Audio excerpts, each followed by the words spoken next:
Hello, I'm Kate Fitzgerald from the Learning Hack team, welcoming you to a new episode of Great Minds on Learning. In this highly acclaimed series, Professor Donald Clark, internationally famous author, blogger and entrepreneur, joins John Helmer to explore 2,500 years of thought and theorising about learning from the Greeks to the geeks. At the beginning of the 20th century, fundamental assumptions about the nature of the mind and how it learns were completely overturned by a new set of ideas. Pre-eminent among the thinkers and practitioners who spearheaded a new field of study called psychoanalysis was the Austrian neurologist Sigmund Freud. Following his death in 1939, Freud's followers continued and developed his ideas, and psychoanalysis grew ever more influential, not just in the treatment of mental illness, but in government, business, philosophy, and education. Though most of Freud's theories have since been discredited, he casts a long shadow. But what do the psychoanalysts have to say to our own time about the mind and learning? We are unknown to ourselves, we knowers, and with good reason. We've never looked for ourselves, so how are we ever supposed to find ourselves? We remain strange to ourselves out of necessity. We do not understand ourselves. We must confusedly mistake who we are. We are not knowers when it comes to ourselves. Welcome to this episode of Great Minds on Learning, which is about the psychoanalysts. And that opening quote was not from Freud or from any of the other psychoanalysts who followed him, but from a philosopher. It comes from On the Genealogy of Morality by Friedrich Nietzsche, published in 1887.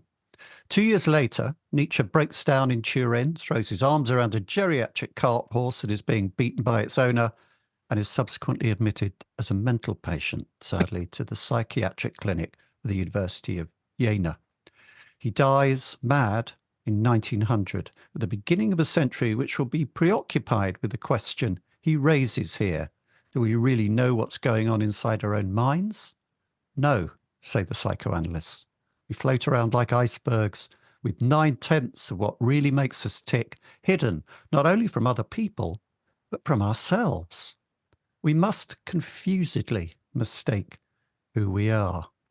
This was a new idea that seemed to contradict not only Christian ideas of morality, but also Enlightenment thinkers who placed reason at the centre of our motivations. Donald, before we get into Freud, and I know there's a lot to say about him as our starting point, can you tell us about the group of psychoanalysts you've chosen for us to focus on and why they're so important for learning and education, particularly?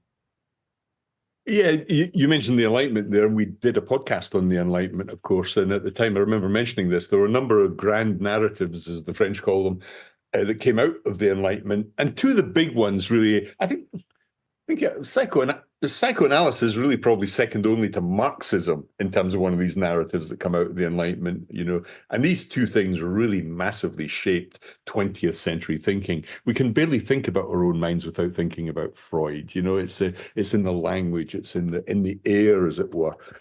And of course, while Marxism looked at the external world of like production and industry and economics, psychoanalysis does the very opposite. It looks inside the mind to what they claim to be below consciousness and into the unconsciousness. So we'll be covering the famous Freud, of course, and then his youngest daughter, I think, Anna Freud and Melanie Klein, who both came from Vienna but ended up in London. Freud actually died in London as well. And then we'll move on to Erikson, and an interesting middle ground here in psychoanalysis. Then John Bowlby on attachment theory, ending on the big Carl Rogers, who in a sense is this bridge into learning, coaching, counselling, the therapeutic view of it all. It's not all good, I should add, but we'll do that. I think it is worth mentioning, though, that Freud didn't come out of nowhere. There were lots of precursors. He didn't even invent the unconscious. You mentioned Nietzsche there. I'm a big fan. I've got 2 full bookshelves of Nietzsche here. Perhaps my favourite philosopher next to David Hume. But there were other people before Freud that are quite important here. And because he studied under Charcot, he was the guy who was obsessed by hypnosis and its relationship to hysteria. Yeah. So Freud studied under him in Paris. That's a neurological basis of mental disorders. That was a big figure here. Then someone whom really serious learning scientists know about, but but it's a name you don't hear very often, and that's a guy called Wilhelm Wundt, Wundt, because some people say that William James is the father of psychology, but the father of experimental psychology is definitely Wilhelm Wundt. He set up this lab in Leipzig which studied the brain, in scientific terms and true measurement terms, and that heavily influenced Freud. He knew, of course, this was a wee bit earlier than Freud, so he knew of that, and it influenced him. And there are some other things that there's Franz Mesmer. He's rather mesmerism. That therapy involving magnetic forces. It's all about woo-woo, but nevertheless influenced Freud. And then one last thing, guy I really like, because he has heavily influenced the people we're going to be doing a podcast in the Netherlands on the connectionists. And there's a guy called Herman von Helmholtz. He was a sort of physician and physicist who talked about the way, the energy conservation in the brain and perception. He heavily influenced Freud. So we have a number of people who come before these people, and so before we jump into Freud, who are interesting, I think. Very interesting. I think you set up very well the influences there. So let's jump into the man himself. Let's do it. Let's get on the couch.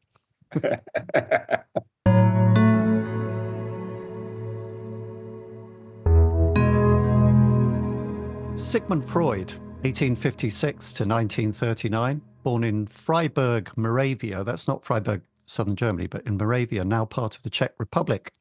It was part of Galicia, I think, at one point, which was bits of Ukraine, bits of Poland. Interesting place. Sigmund Freud was an Austrian neurologist and the founder of psychoanalysis, as we all know. He studied medicine at the University of Vienna, where he later became a professor. Freud's groundbreaking theories on the human psyche, including the concept of the unconscious, dreams, and psychosexual development, have made him one of the most influential thinkers of the 20th century. When I went to university, there were two gods. Marx was one of them, Freud was the other. He spent most of his career in Vienna, fleeing to London in 1938 due to Nazi annexation of Austria, where he died in 1939, just before the outbreak of war. Although he wrote no specific texts on education, childhood development is, for Freud, fundamental and formative. And he said, the main aim of all education is to teach the child to control its instincts. Plenty of teachers will tell you that getting kids to control their instincts is a pretty tough gig. But Donald, what help does knowing about Freud's ideas give to educators and learning professionals in that regard, and more generally? Well, that's a good question. I don't think knowing much of any of Freud's theory really helps you teach better or understand the learning process, because almost all of it has turned out to be wrong. That would be the truth. I mean, to reflect for a minute on Freud, I think one of the reasons he's so popular is he wrote about sex. It was almost salacious, so that attracted the student population to his works, of course, but everybody else as well. So he became notorious for that. But not much has stood the test of time, I think. It's worth reflecting on that for a moment, because for me, when I read Karl Popper's Open Society and Its Enemies, that put an end to Freud for me, because it was such a devastating critique. The idea, Freud did genuinely think he was writing science, but he wasn't really. He wasn't a scientist in any sensible sense of that word. And I think Popper's critique said, well, it's not scientific because his theories are structured in such a way that any behavior could qualify under a Freudian theory. There's no way of distinguishing whether it was right or not.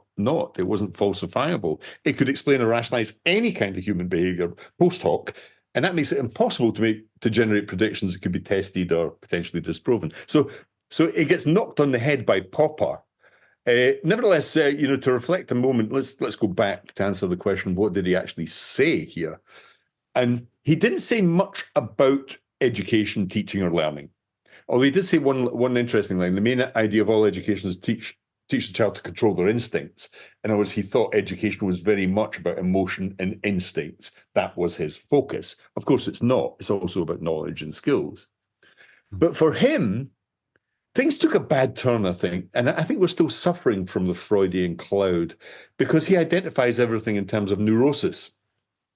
In other words, the things that are harmful to you that come from primarily your parents, as we all know, according to Freud, and also the educational process. He thought the educational process could be incredibly harmful in terms of neurosis. And then he, in a sense, I quite like the connectionists and people like Andy Clark who say the problem with Freud is he takes this word unconscious. He puts two letters on the front, in a sense, the word consciousness. We all know what consciousness is. He says there's this other thing, this shadow world, this deep depths, this deep pool, and we go down there and swim into it and find these things. And the things he claimed to have found, which I think are fictions, are the ego and the id. So we internalize, and the ego becomes the sort of enabler and battles against the id. I think this is self storytelling. It's what Galen Strawson called the storied self. We make up stories about our unconsciousness that are just fictions, really. And this was then taken up by, his daughter Anna Freud and Melanie Klein and many, many others. So what we see here is the development out of this deep-suited neuroticism, the idea of neurosis can be cured in some way. So the therapy culture, which I think is still alive and kicking in the learning world, is about curing these neuroses. And then suddenly you get all this sort of weird words that are still around, like self-esteem counseling, all that mental health and blah, blah, NLP, all that stuff comes out. Seeing everything as pathological. Even education and parenting is pathological.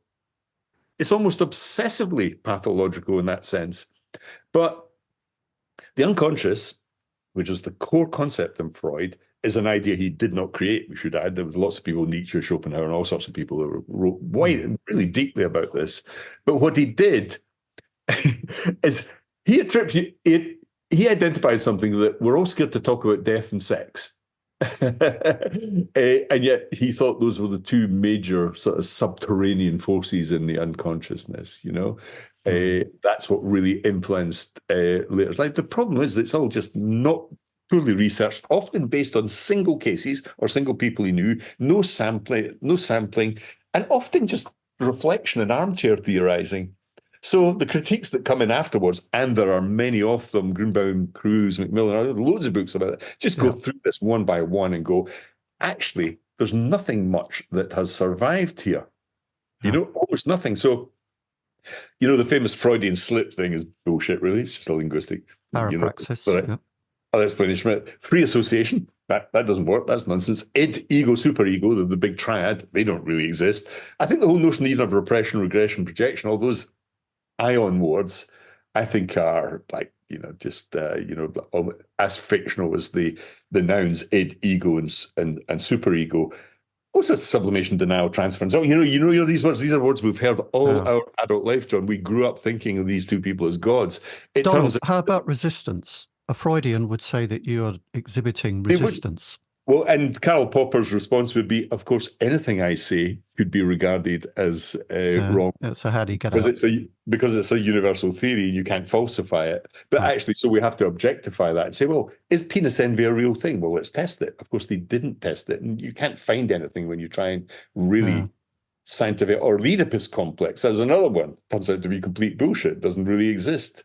Even infantile sexuality is really questionable. There's an interesting angle on this as well from a sort of feminist point of view. Is he really had a very poor view of women. Women were these sort of, there was a reductionist view of them being sort of on the substitutes bench, the castrated side of the male world. I'm often surprised that feminists quote Freud because he really wasn't on their side in many ways.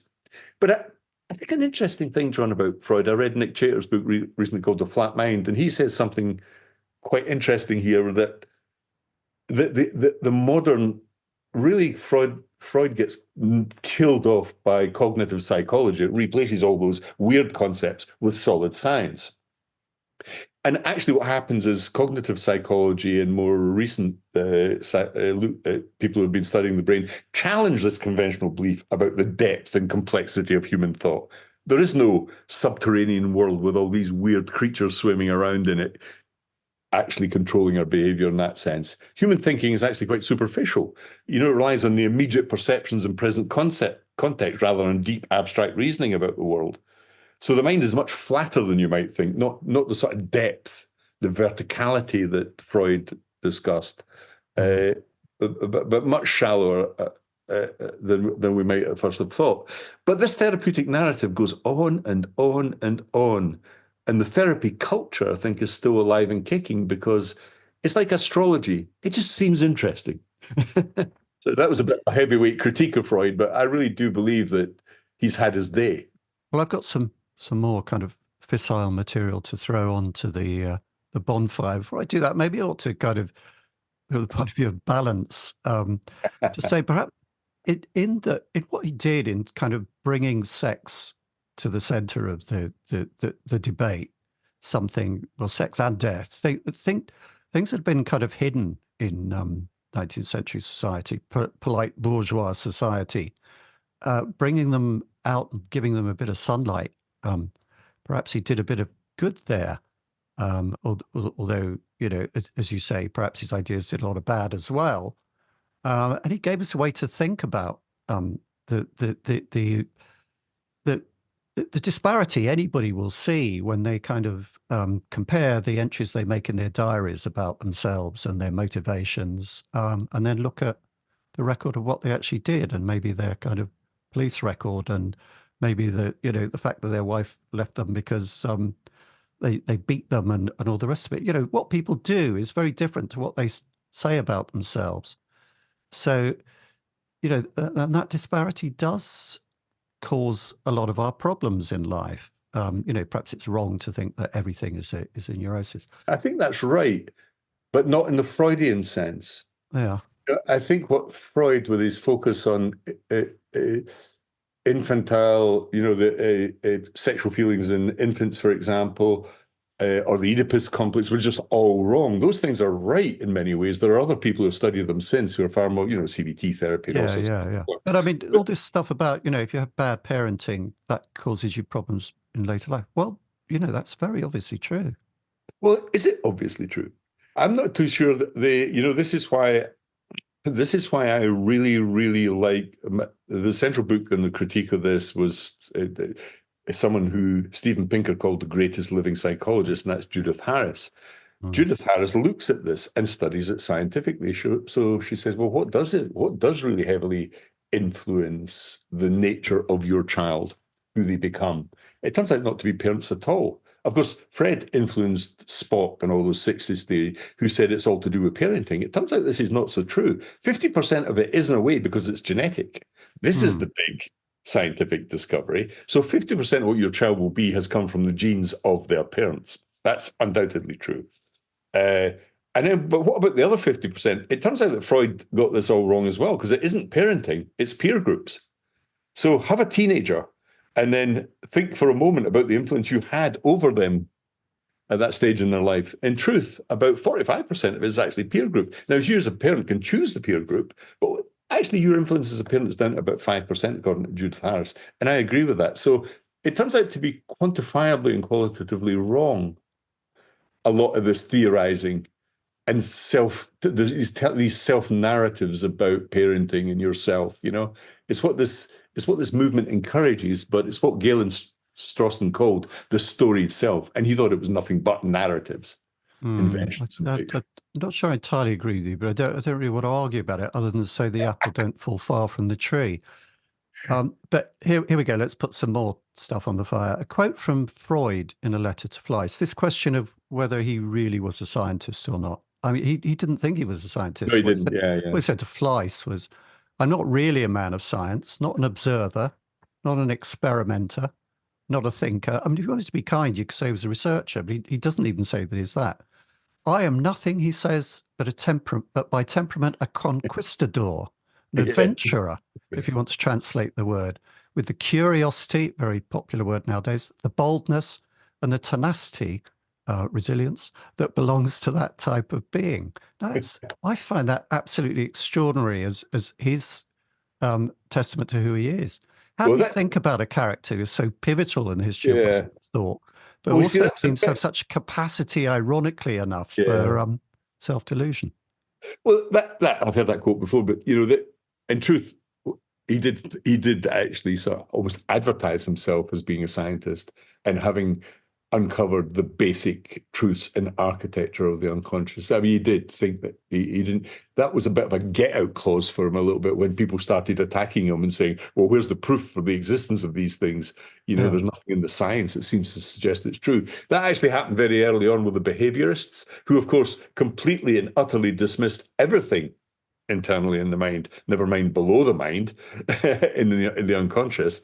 They knock him on the head quite heavily, So this is why he reacted badly to this, because behaviorism was alive and kicking then. He said, well, I'm not really a scientist. The second thing is the cognitive psychologists come along, and he's dead by then, of course, when this really takes root. But they really sort of take a brush to Freudian theory and sweep it clean. So I think, I think that was a bit of a get out phrase by him, because I think he himself realized that it was very difficult to prove what he said was true. Yeah. Absolutely. The context of that as well is his relationship with Fleiss. I mean, there's a very interesting book we haven't really got time to go into now. In the Freud Archives by Janet Malcolm, that kind of details the Freud and his legacy and the people who looked after the legacy, but also Freud's relationship with Fleiss, who he stuck up for when this person, Wilhelm Fleiss, did botched operations on this really unfortunate woman. The nasal passage. Emma Eckstein, and Freud kind of stuck up for him in a way that also meant that he had to slightly change his theories, and they kind of typified this woman as a hysteric and nasal neurosis woman, and they called after she had post-operative hemorrhages following Fleiss's botched surgery. Correct.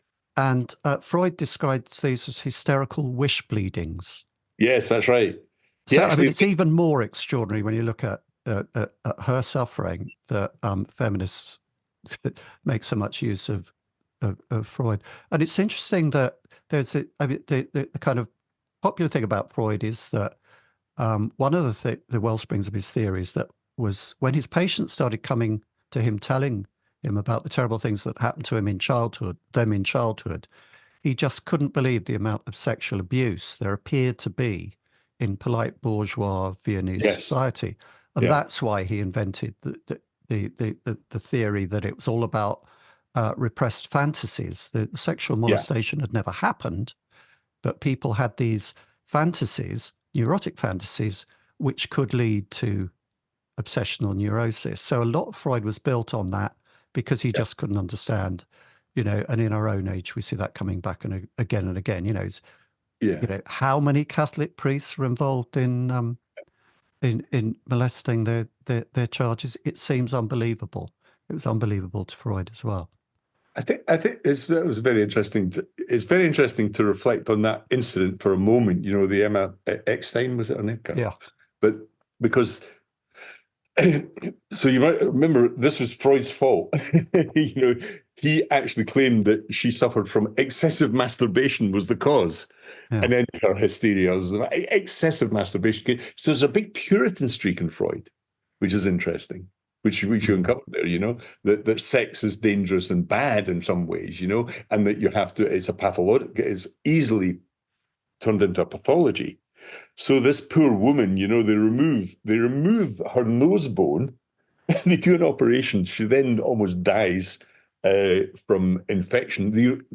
He leaves a gauze inside the wound after sewing it up, and then Freud still defends him. And this is what I meant by the story itself. Freud makes up this ridiculous theory about nasal neurosis, the nose being a penis.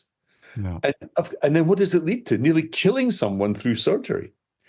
And although we don't do that now, we did actually take the frontal lobe out of the brain not that long ago because of this stuff. We haven't went on into the 60s. Yeah, and even today we have people in L&D and HR delving into our unconscious, finding unconscious bias. I mean, like, who are these people? What do they know about this? These stories that they invent for themselves about what does exist and how they can go in and cure the pathology. So I think this is why I'm so critical of Freud. I think it hangs around like a bad smell, as it were, and continues to influence things on a very very negative way. The child abuse thing, of course, is true as you described it, but nothing to do with Freud, really. And it's not as if we didn't know about that and don't know about it and its traumatic effects. But we've found that you don't need much of Freud to explain that traumatic effects of it. Yeah.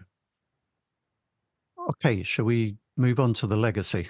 I mean, there's a lot more to say about Freud, but I think it's interesting because this kind of does set us up for, what subsequently happens to his thought with the daughter.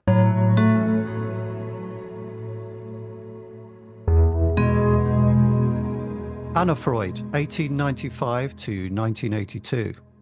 Anna Freud, the youngest daughter of Sigmund Freud, was born in Vienna, Austria. She followed in her father's footsteps in the field of psychoanalysis, of course, emphasizing the importance of the ego and its ability to be trained socially.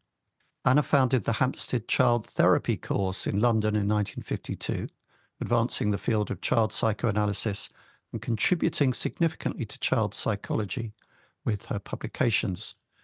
Donald, what was her significance for learning and education?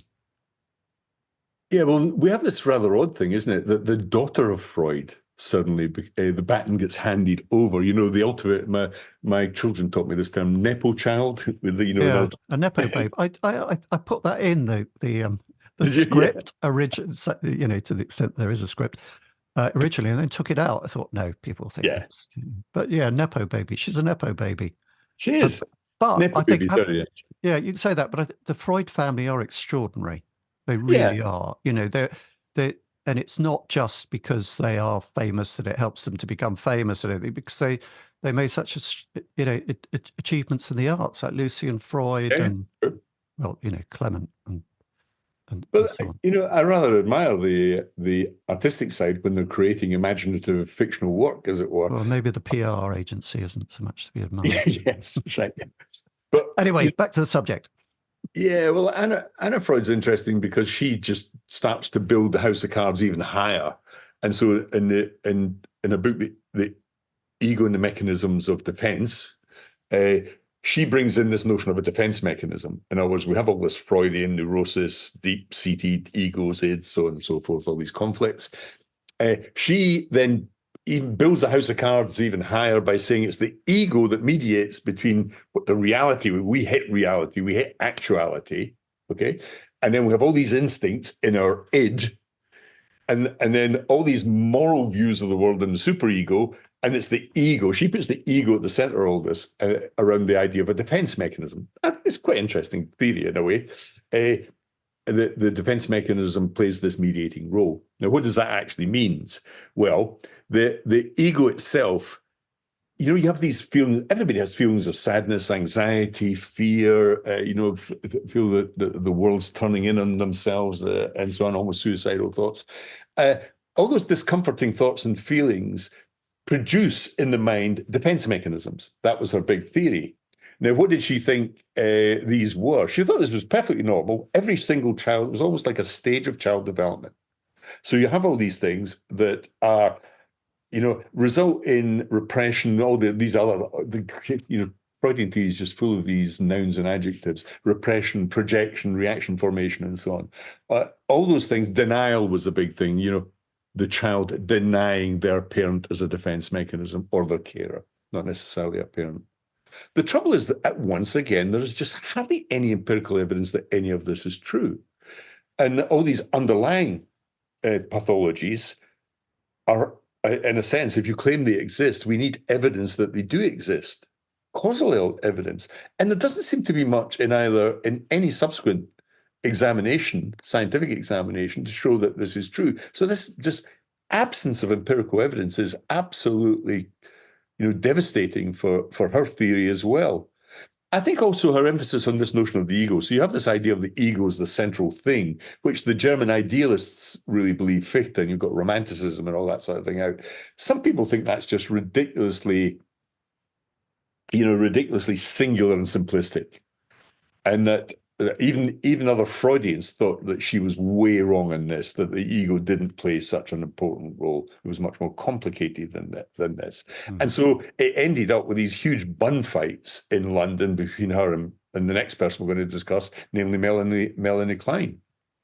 Nevertheless, Anna Freud, that notion of denial, defense mechanisms, this is the language that people in counseling and so on use all the time. It's still there.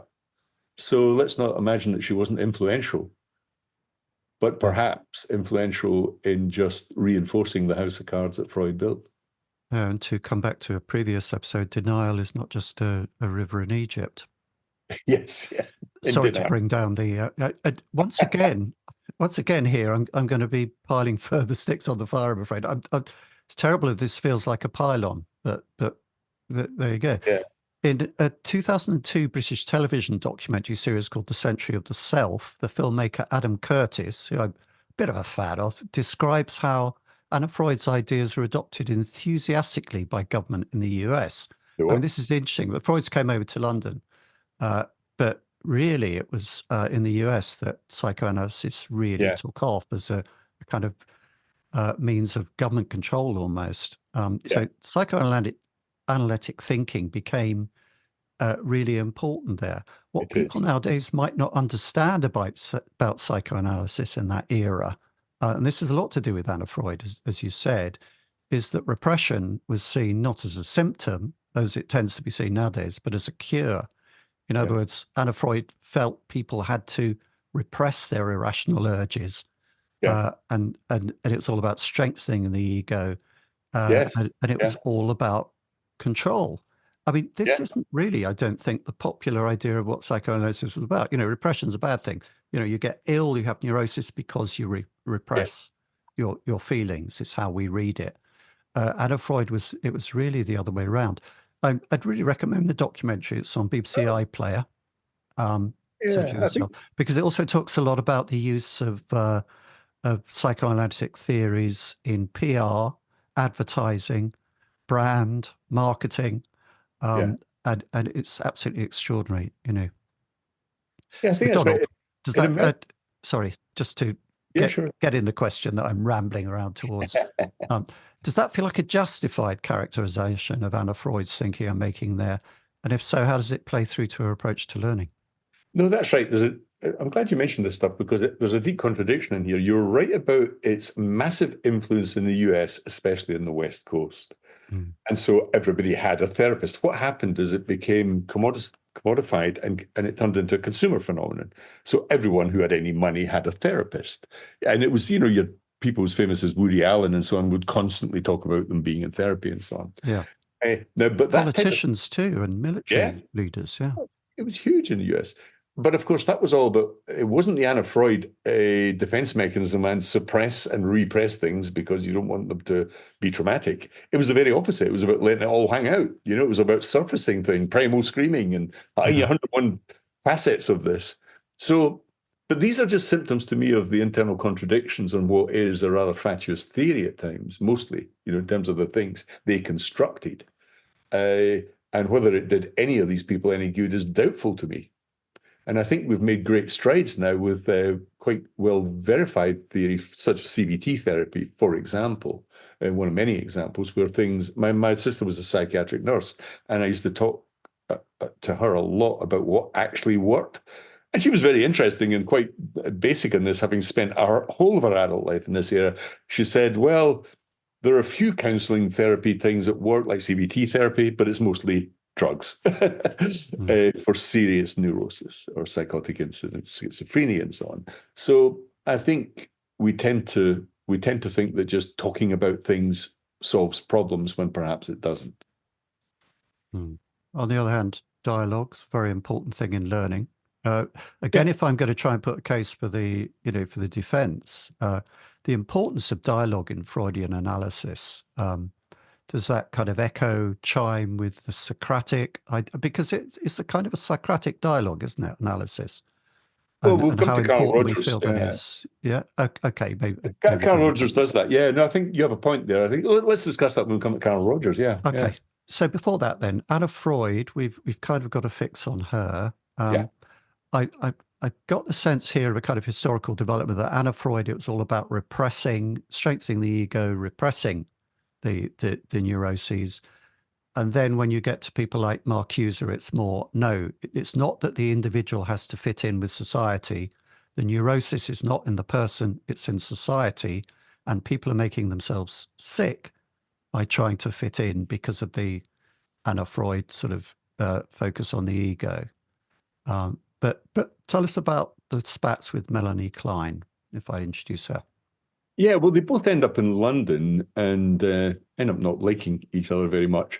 And that's because Melanie Klein, of course, comes up with another position within the Freudian school, as it were, with her paranoid schizoid position. Yeah. Sometimes when I even say these phrases, you go, how did people believe this stuff? I can't read that phrase, by the way, but we often drop musical references in. It always comes to mind when I read that phrase of the tune 20th Century Schizoid Man, John, which you'll know well from our era. That immortal classic. Exactly. It's a great, it's fantastic, yeah. I remember actually, it is an anecdote. I remember screaming out the lyrics to 21st Century Schizoid Man, much of my cups, in company with a High Court barrister at a party in 5 ways. Excellent. Yeah. Anyway, allow me to introduce Melanie Klein properly before we get started on her, okay? Because we've done that for everyone else, so it'd be unfair.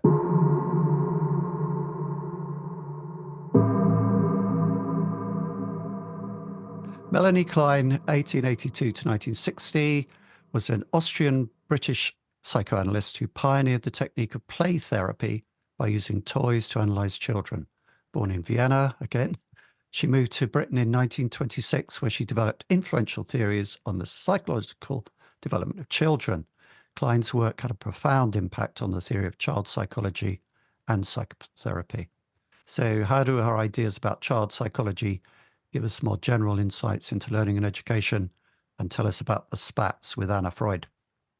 Yeah, the key word there was play. So she thinks that these infantile experiences as we have as babies and very young children have a massive effect on our life and the formation of our mind and psyche.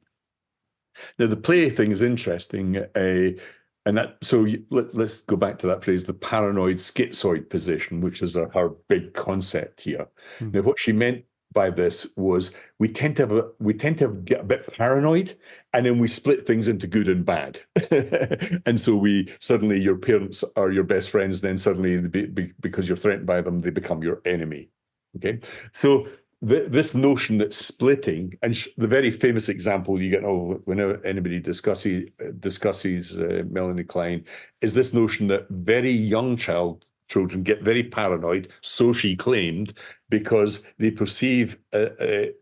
sometimes perceive that the mother, especially, or part of the mother, like the mother's breast, as an alien thing, both a good thing, but an alien thing because it belongs to the mother. So the child splits the breast into either good or bad. It's a sort of defense mechanism thing, a little bit like Anna Freud. It's fair enough. But she thinks that we do this for almost everything. Even things that are sources of pleasure and comfort, your parents, your friends, and so on, we get this splitting process. Now, the second thing that comes on the back of this is around 6 months, you have this thing called what you call the depressive position. Now, what was a depressive position? Well, that's you become aware as a child. I mean, this is really early, a baby really at 6 months, of your own impulses. Suddenly you're seeking your mother's breast, you're screaming, you're crying, but it's almost, unattached to anything. It's almost like general angst, okay? But you also have a sort of destructive influence towards even the people trying to help you, like your mother or father or sisters or siblings. Usually the mother, actually, who's the target of all this in Melanie Klein's theories. So the very person who's trying to nurture you, you see as an antagonist. That's the splitting process, okay? And then then you have all these destructive impulses, but you need to account for those destructive impulses. And she thinks that growing up as a child is quite simply going through these stages of splitting and the reconciliation of the splits. this is what Kleinian psychoanalysis is. I think it's complete bullshit, but that's what it is. Okay. She thought this continues, of course. This isn't just in you as a baby or a young child or growing up through schools. She thought this happens all the times, that we have this constant splitting of relationships with other people and other things, and that we have to manage that conflict. And that all therapy, Kleinian therapy, is about managing the paranoid schizoid position, the experience of splitting. But I think it's this binary, dualistic, this cleaving of things apart. I think it's a theoretical construct that's just simply not true. Now, the bust up, so she has this big bust up with Anna Freud and other people in the British Psychoanalytical Society, the big, London at this time becomes the center of all this stuff. Yeah. Not Vienna, not even the US, but actually, her work is still hanging around again. I don't really understand, because it's so bizarrely primitive and Manichaean. I wonder why it has survived in any sense. And again, there's no scientific methodology behind the theorizing, no scientific proof that any of this is true. It's all armchair theorizing and subjective. And I think another thing that makes Melanie Klein more dangerous than the others is this fixation on the fantasy life of children, the internal imagination of a child, at the expense of all the other physical things. Like one we mentioned was the potentially bad effects of child abuse. That's a real thing in the real world. It's not a fantasy thing in the mind of a baby. I think that's far more important than a Kleinian construct. And I think she tends to fix things, in this binary fashion. And she has this notion of child and adult development that I think is quite simply false. Now, the other people in psychoanalysis have gone, Winnicott and Bion and so on, who have elaborated her theories, but I think that's also a cul-de-sac. I don't see that Melanie Klein has much to offer us in terms of, an explanation of what exists in the unconscious, or the causal effect it has on us as children or adults. So does that mean there's not really a read across to learning or anything that will be useful for our purposes with her? I mean, Melanie Klein, both Anna Freud and Melanie Klein had a huge influence on educators at the time. They were greatly admired, and it started to soak into the schooling system, not higher education, but certainly into the schooling system. That all disappeared because it was so ineffective and superficial in a sense. It didn't really have any real causal effect on anyone. Before we move on, what was the substance of her disagreement with Anna Freud? Well, I think her focus was, you have this defense mechanism thing, which is Anna Freud's main thing. It's the way you work through your depressive position. That's the main thing. The defense mechanism thing was Anna Freud's theory. For Kleinian psychoanalysis, the way in which you work, you can't really work through this. It just happens. Okay, so the paranoid schizoid position, the splitting, really just occurs. Now, there are ways of identifying the splitting, which people tried as a therapeutic effect, but that's what makes it very different from Anna Freud. Anna Freud thought you could just cope with defense mechanisms by applying them, understanding them. Klein was very different. She thought you actually had to really do things about the splitting process. And you can see that this influence comes not in Erikson, but in Bowlby. We'll come to Bowlby on attachment theory, because Bowlby, funnily enough, I think is a continuation of Anna Klein in many ways on splitting when it comes to attachment theory. But again, let's wait till we do I think we're going to do Erikson probably next. Hold that thought. Let's move on to Erikson.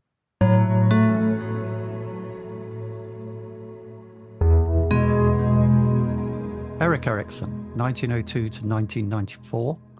Born in Germany, Erikson was a developmental psychologist and psychoanalyst known for his theory on the psychological development of human beings. He emigrated to the United States in 1933, where he taught at institutions such as Harvard and Yale. Erikson's famous theory of the 8 stages of human development emphasized the impact of social experience across the lifespan. Donald, about these 8 stages, Yeah. It's a bit reminiscent of Piaget and other people we've covered in And Great Vygotsky, Minds on yeah, Learning, that's right. Yeah. who had lists of discrete developmental stages, usually for children. And as I recall it, it didn't always end well, that sort of thing. So No. here, should we take it as a red flag? Well, yes. But the interesting thing about Erikson is he takes up this theme that we've discussed in detail about internal conflicts, whether it's splitting from Klein or defense mechanisms from Anna Freud. So he's a bit later here. He comes along. And how do you resolve all these crises, because it's going to affect your life? And he has what you have are the 4 stages in Piaget, which turned out to be too fixed. They weren't age-related in the way that Piaget thought. He was also a terrible scientist like Freud. You have Vygotsky, who says, no, it's much looser than this, and the mechanisms are entirely different. Vygotsky really trumps Piaget on this stage thing. Yeah. But you have Erikson's interesting because he just buys the Freudian story hook, line, and sinker, as they say. So he has these 8 stages, which are based on the psychoanalytic tradition, which we've just discussed. The stages are, in a sense, almost totally bizarre in many ways. If you quickly go through them, you've got this notion that as a baby between the age of 0 to 1, I think 1 to 2 or whatever, you're in this, what he calls this oral stage. You're just sort of looking for your mother's nipple and picking baby food and so on. And you're in a position of complete and utter trust. You can't do anything. So you're trusting, by and large, your mother or whoever's looking after your carer, wet nurse or whatever it was in Victorian times. And in a sense, if that doesn't happen, if you feel a sense of rejection, that's going to be bad for you in the future. That's stage 1, this trust type idea. The second one, so when you get to about 2 or 4, he called it the muscular anal. They were obsessed by that word anal, I should add.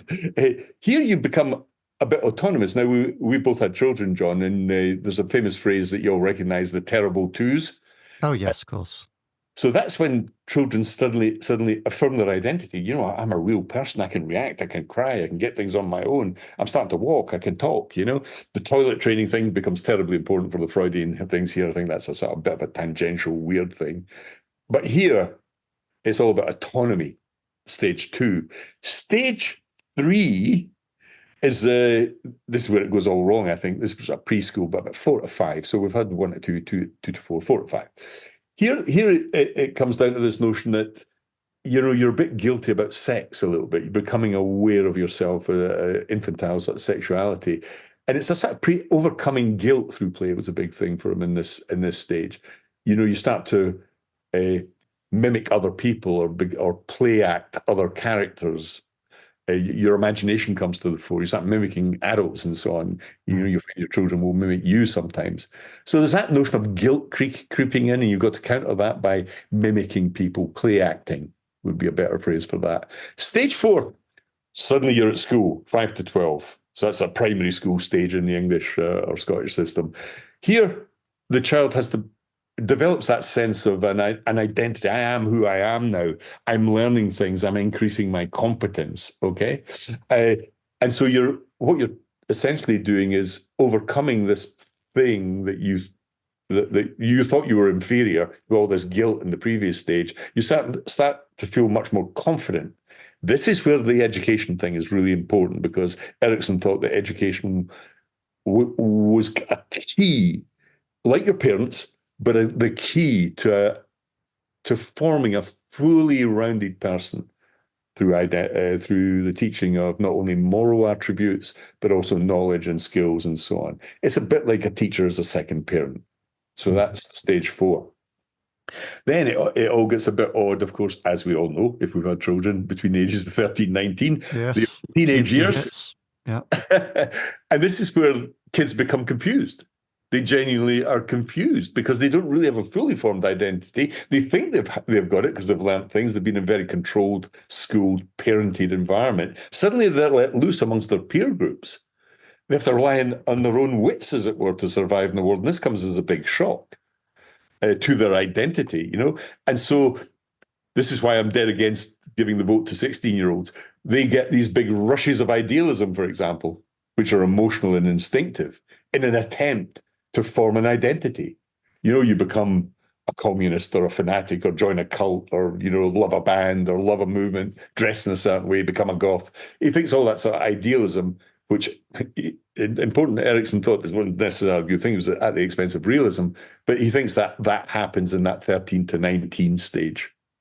And then the rest is adult stuff. As you move into adulthood, well, you start to find a partner, you start, dating, all that sort of stuff. You get a group of friends and you might even marry somebody, so on and so forth.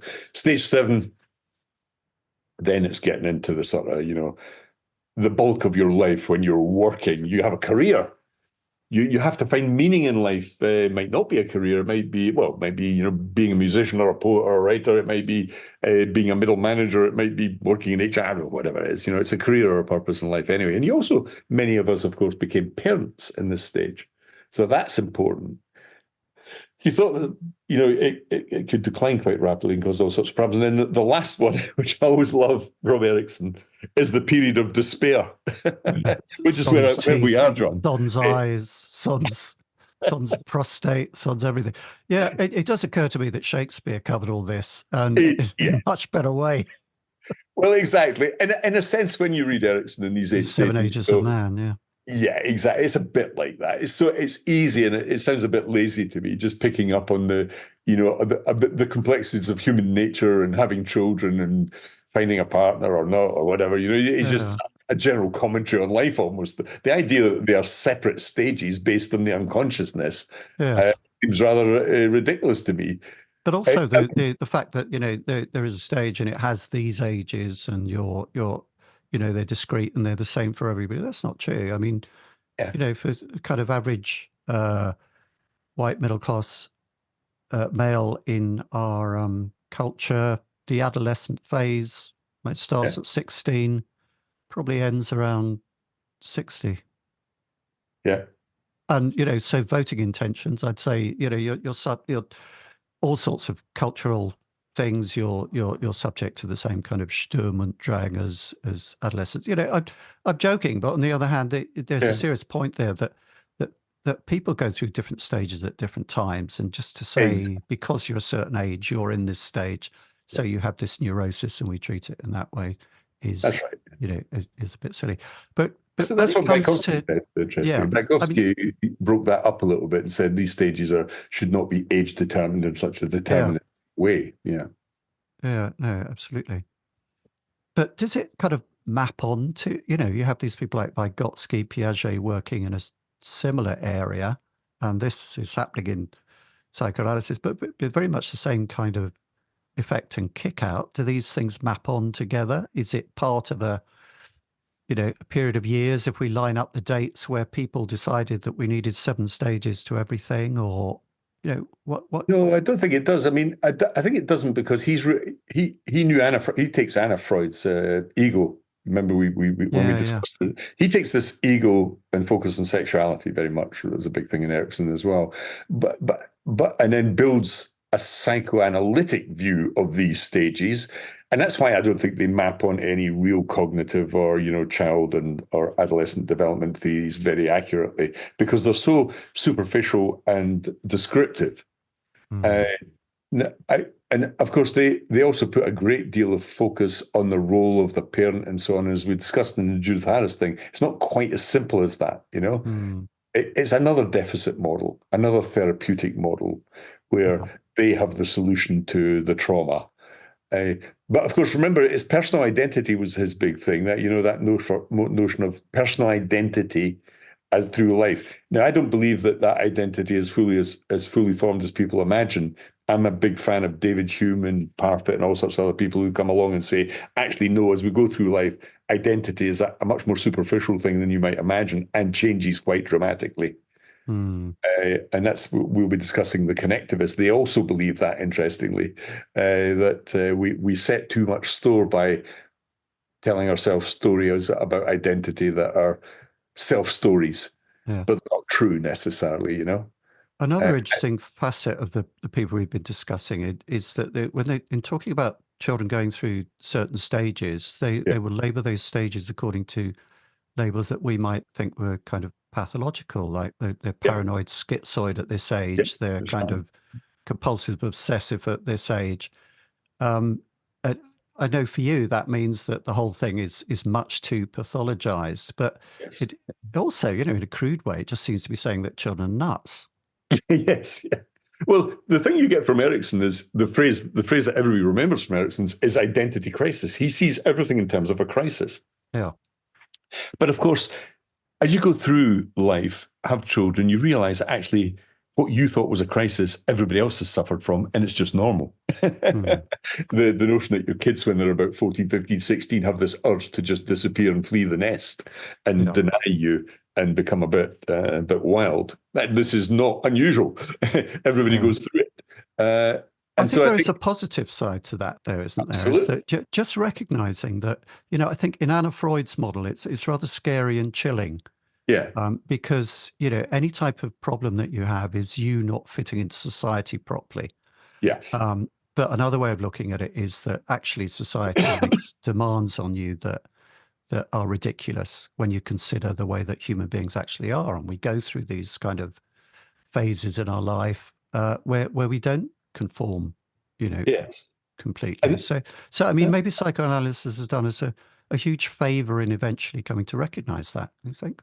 Well, I think a favor, but also a disfavor, because we still have the therapeutic phenomenon. Now, if we jump to the world we live in the world of training and learning, where people are seen as having these crises or deficits, and that the L&D person, will come along and I'll probe your unconscious and I'll find you've got biases. I'll find that you need mindfulness or resilience courses. In other words, it's all based on this notion of a deficit. This is right out of the Freudian House of Cards world.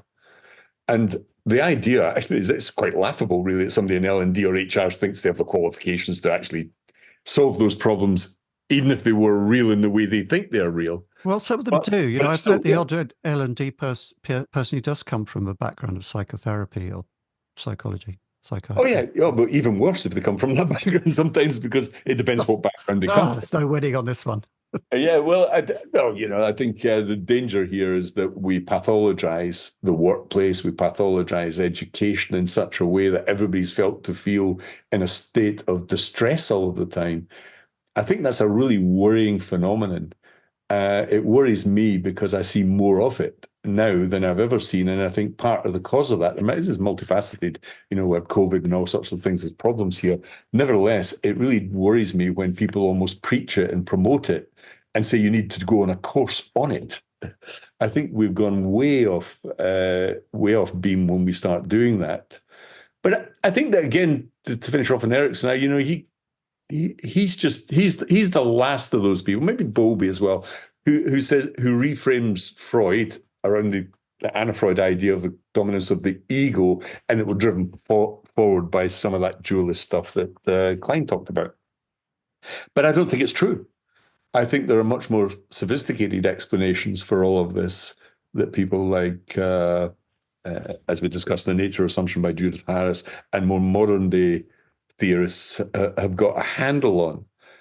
And therefore, I think resurrecting this stuff, as so many people do, is a mistake.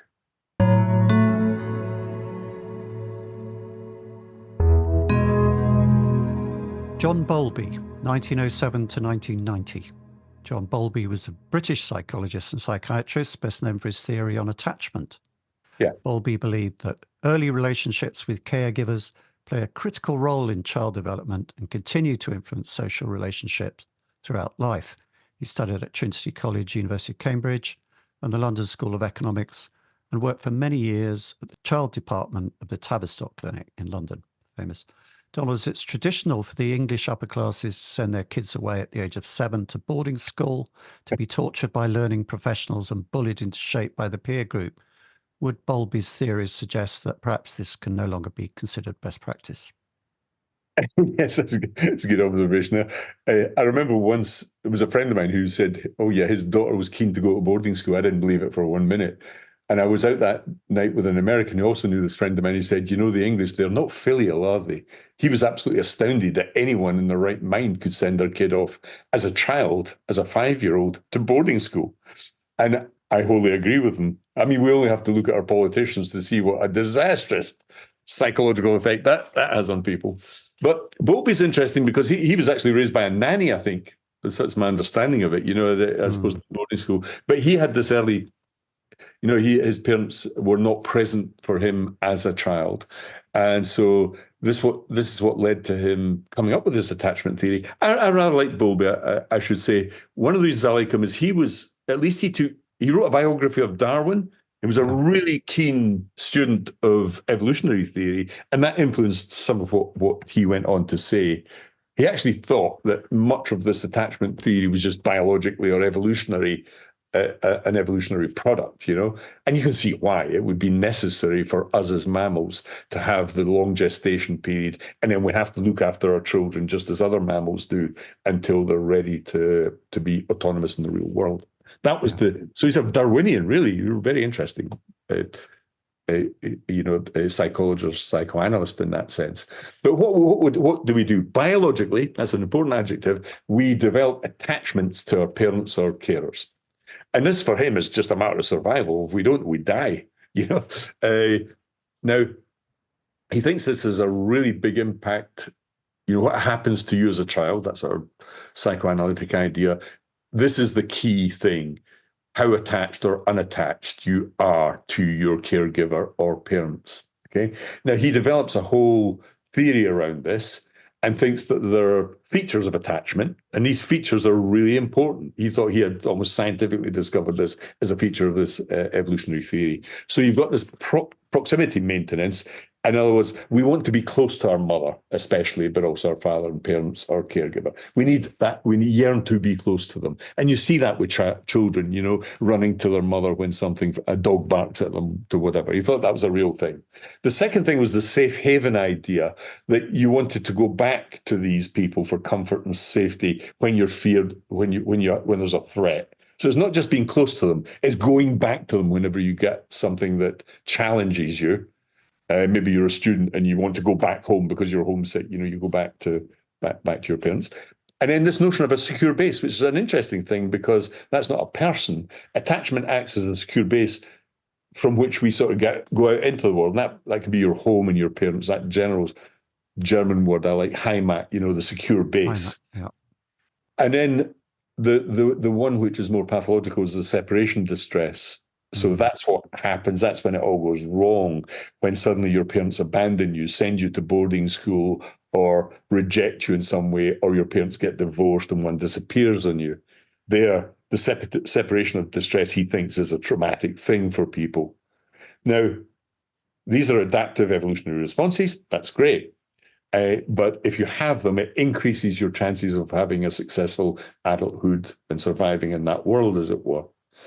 And then he thought there were, people showed different types of attachment in a way. There were people who really yearned. There were people who really wanted to, they're like homebirds who wanted the security as adults even. There are those who are anxious avoidant, and then there are those who are anxious resistant. So some people just avoid it, they don't want to talk about it type thing. Other people just resist it and push it away. And then there are people who are completely disorganized and disorientated. I love how he described it. He throws this in at the end, but I rather like this category in terms of attachment theory, that they just are a bit of a mess because of it. Yeah. It all seems to ring so true. As I think it's not a set of kind of classically derived archetypes or stories or whatever. And we can see how this kind of plays through to how people relate to institutions, their attitude to authority, when they join an organization, how they function as part of that community and so on. So I agree with you. I think it's really interesting stuff. And he also, what I like, because it's grounded in science, namely evolutionary theory, but it's grounded in science in another way. So he had a collaborator, a woman called Mary Ainsworth, and she builds up a thing called the strange situation. I love the name of this, the strange situation assessment, where you actually identify your attachment style. And it's quite interesting. It's quite well done, I think, because it's a very scientific approach to it. So you get various forms of attachment style, which, you might be really pissed off if your parent just disappears on you. And quickly, but if your parent comes back, you're very quickly comforted. He called that secure. People who are secure with secure attachment. If you're not visibly distressed when your parent disappears on you, and you avoid the parent when they come back into the room. He calls that insecure avoidant attachment. So there's a second form of attachment. And then the third one, which is the bad one, if the infant is massively distressed and crying and screaming, even before the separation occurs, and then, you know, when the person comes back, there shows conflicting behaviors, then he called that insecure, ambivalent, or resistant attachment. So he had this, well, Mary Ainsworth and him as collaborators had this test of sending the parent out of the room and back in to see the degree to which you had been satisfactorily attached as a child. I think that's quite interesting because they claim to have found that that was a good measure, or give you a measure of the nature of the attachment bond. Okay. That's clever. I'm extremely attached to the agenda, as you know. So let's move on to our next theorist.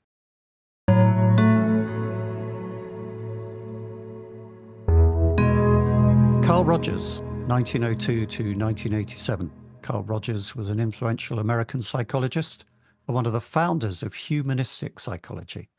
He introduced the concept of client-centered therapy, emphasizing a person-centered approach to therapy and personal development. I mean, to me, there's also a kind of a bit of a commercial tinge to that phrase, client-centered. Yeah. Rogers received his PhD from Columbia University and spent a significant part of his career at the University of Chicago, later at the University of Wisconsin. Donald, this looks like a flavor of psychoanalysis that carries less emphasis on the individual having to adjust to the laws and norms of society than Anna Freud's, but was it more or less useful for the purposes of learning? Yes, Carl Rogers is our bridge into the teaching and learning world. So his influence is everywhere in learning now. Most people might not realize it, but Carl Rogers is present in every school, almost as a person. And that's because he introduced the whole notion of open questioning and facilitation and the sort of things you see in classrooms now that you didn't see historically necessarily. Now, he's massively influenced by the psychoanalytic movement that we've just been through, but also by Dewey, terribly important figure in his life here, because he thought that Dewey had uncovered this changing relationship between the teacher and the pupil, or the learner, and not so much teacher, what he preferred to call the facilitator. So we hear that all the time in modern language, and especially in workplace learning. We've got to facilitate something. We need a facilitator. Now, this goes way back to the 50s. Client-centered therapy was written in 1951. Okay, that's 75 years ago almost. And this is where he claims that teaching is really facilitation.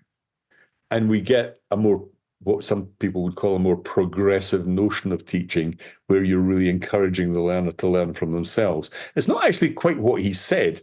Actually, what he wanted to do was he focused more on the learner being relaxed to learn and free from emotional threats in a classroom, free from fear, especially.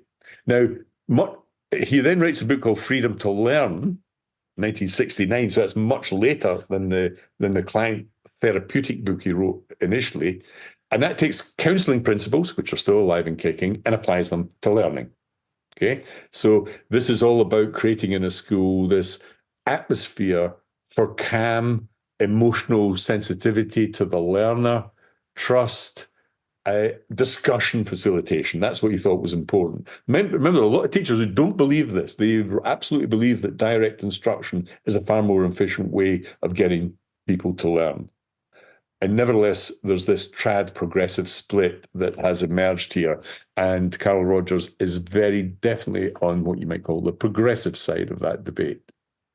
So you got to trust learners, you got to get on with it, but you have to facilitate the learner to be themselves and to learn themselves. And there's an intrinsic truth in this. You're not going to learn anything without learning it, or being motivated or being curious to learn it in some way. And he thought this was very much a person-to-person thing. The relationship between the teacher or facilitator and the learner was important. And then a big thing for him was empathy, a word we hear all the time. I think it's overplayed somewhat, but the notion that a learner, don't be judgmental, don't have these negative feelings towards learners, no matter how difficult they find it or no matter how bad their behavior or so on. He thought that empathy was the key. It was almost like a skill, to learn how to be empathetic, but you had to have it to be a good teacher. So Well, as I said, the trouble with this non-directed teaching is it can be very slow and ineffective. This is what the science is showing us, that direct instruction is actually quite powerful if you want to teach people real things that are useful to them, like mathematics or engineering or science or whatever. Actually letting people just thrash around and discover it for themselves is a bit like taking your hand and going over the top of your head to scratch your ear. Just scratch it go straight and scratch it with the right hand here. Go directly to it, and you're not teaching people how to cross the road by throwing your children out between cars and letting them discover it for themselves. So I think sometimes this led to an over-egging of discovery learning and facilitation and unstructured dialogue. But dialogue, you said it earlier, John, and you're right, it's terribly important here. Yep. Was that a reasonable summary, I think, of Rogers? There's lots to say about this guy. I rather like him. I think he brought some humanity into the whole process. So good comes out of it. There's some important thing to say in looking at psychology. A life with bad beginnings can climb free of those bad beginnings. Yes. It feels as if perhaps psychotherapy has managed to do that. Anyway, we move towards summing up now.